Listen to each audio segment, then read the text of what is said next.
கோபி பாக்யா கிட்ட அந்த முதல் ரெஸ்டாரண்ட்டை சம்மந்தி தான் வாங்கியிருக்காருன்னு எனக்கு இப்போ தான் தெரிய வந்தது. பாக்யா, நீ சொல்லும்போது நான் நம்பவே இல்லை பாரு. அதே மாதிரி இனியாவோட கல்யாணத்துலேயும் நான் அவசரப்பட்டுட்டேன்.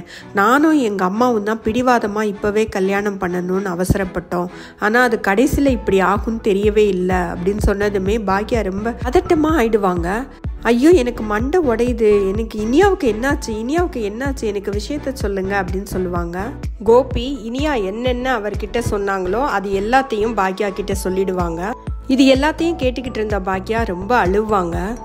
நான் என்னோட பொண்ணுக்காக தான் 2 ரெஸ்டாரண்ட்டையும் விட்டு கொடுத்தேன், இப்படி ஆகும்னு நான் நினைக்கவே இல்லையே அப்படின்னு சொல்லிட்டு ரொம்ப அழுவாங்க. இனியா கிட்ட ஃபோன் பண்ணி பேசுகிறேன் அப்படின்னு சொல்லுவாங்க. கோபி என்ன சொல்வார்னா, வேண்டாம், இனியா கிட்ட இப்போ ஃபோன் பண்ண வேண்டாம், நானே சம்மதியை பார்த்து நேரில் இதை பற்றி பேசுகிறேன் அப்படின்னு சொல்லுவார். பாக்யா என்ன சொல்வாங்கன்னா, நானும் வர்றேன், நீங்கள் எப்போ போகிறீங்களோ அப்போ சொல்லுங்கள், நானும் கூட வரேன்னு சொல்லுவாங்க. 2 பேருமே போய் சம்மந்தியை பார்க்குறதுக்காக போவாங்க. அப்போ சுதாகரும் நிதிஷும் உட்காந்துருப்பாங்க. நிதிஷ் ரொம்பவே கோவமாக பேசுவார். உங்கள் பொண்ணு உங்களை பார்க்குறதுக்கு ஹோட்டலுக்கு வரல, ஆகாஷை பார்க்குறதுக்கு தான் வர்றாங்க, இன்னமும் அப்படி தான் அவங்க கூட தான் பழகிக்கிட்டு இருக்காங்க அப்படின்னு தப்பாக பேசுவார். பாக்யா என்ன சொல்வாங்கன்னா, அந்த ஆகாஷோட பழகினது எல்லாமே உண்மைதான், ஆனால் அது எப்போவோ நடந்த விஷயம். அவள் கல்யாணத்துக்கு அப்புறம் அவள் நேர்மையாக தான் நடந்துக்கிறா. 100க்கு 100% என் பொண்ணை பற்றி எனக்கு நல்லாவே தெரியும், நான் என் பொண்ணை முழுமையாக நம்புகிறேன் அப்படின்னு சொல்லுவாங்க.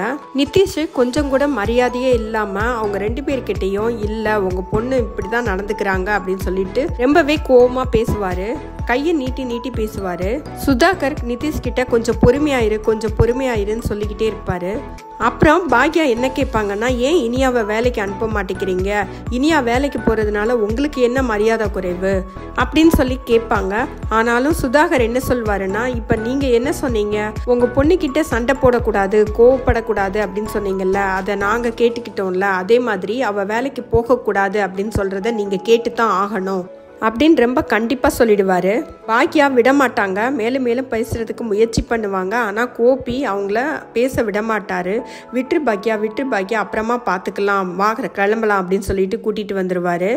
சுதாகர் என்ன சொல்வாருன்னா, கோபிக்கிட்டேயும் பாக்யா கிட்டேயும் நிதிஷ் வந்துட்டு இனியா மேலே இருக்கிற பொசசிவ்னஸ்னால தான் அப்படி பேசுகிறாப்புல, மற்றபடி சண்டை வராமல் நான் பார்த்துக்கிறேன் அப்படின்னு சொல்லி அவங்கள அனுப்பிச்சி விட்டுருவாரு. அவங்க போனதுக்கப்புறம் நிதிஷும் சுதாகர் மேலே ரொம்ப கோவப்படுவார். நீங்களே உட்காந்து பொறுமையாக டீல் பண்ணுங்க, எனக்கு இவ்வளோ பொறுமையெல்லாம் கிடையாது அப்படின்னு சொல்லிட்டு போயிடுவார். பாக்யாவும் கோபியும் வீட்டுக்கு போயிடுவாங்க.